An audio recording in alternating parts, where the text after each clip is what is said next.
Colonel Mark True is here now. He is the author of the Leadership Training Survey. Tell us a little bit about what that is.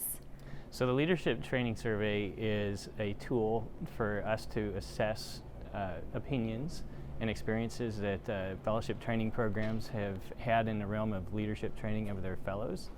It's put together by my team. I'm the lead author from San Antonio. I'm in the military system. And we experienced a need to incorporate leadership training in our program. And we were curious to know whether others had the same experience and what their thoughts were, and so that's the goal of the survey. It's going to be done in partnership with the Endocrine Society, who also feels like this is an important topic to explore. So many good doctors out there. Why do you think this is so important if they don't necessarily think they're going to be in a high leadership role? Right. So a lot of people are beginning to feel like this is an important subject that we need to be addressing, and perhaps we've missed it in the past.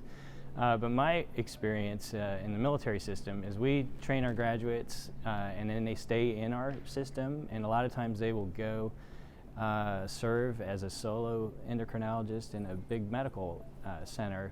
And as I became a program director early on, I realized, we're not really training our fellows adequately for that role.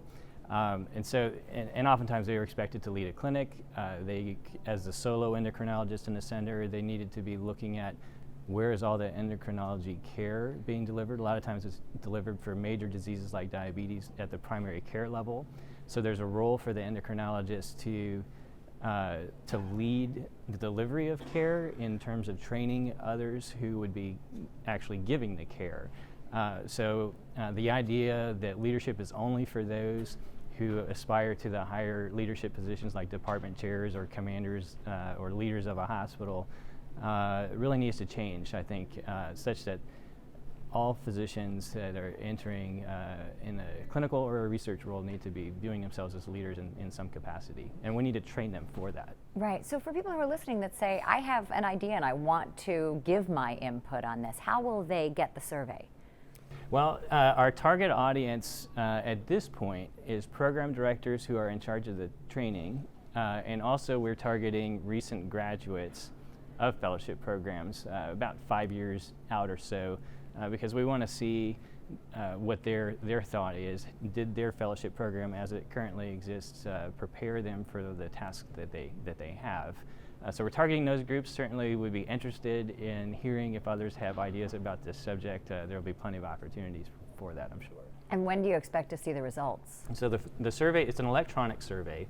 It was just launched this week, and so we hope to see some preliminary results within a month or so, and we'll go from there.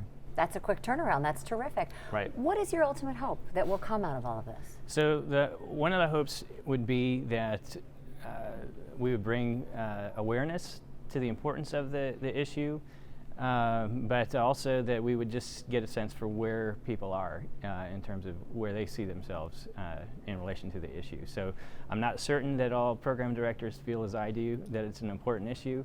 Hopefully the survey will help us see how others feel about it, and then we'll be in a position to either educate more, learn more, or if everybody feels like this is an important area we need to be addressing, I know that the Endocrine Society is interested in helping to develop tools for program directors to use in their fellowship programs, so that not everyone is having to develop their own content. And the role would be to make it specific to the needs of endocrinologists. Clearly, if you put that focus on leadership training, you're going to find out and make it better. Colonel True, thank you so much. Thank you.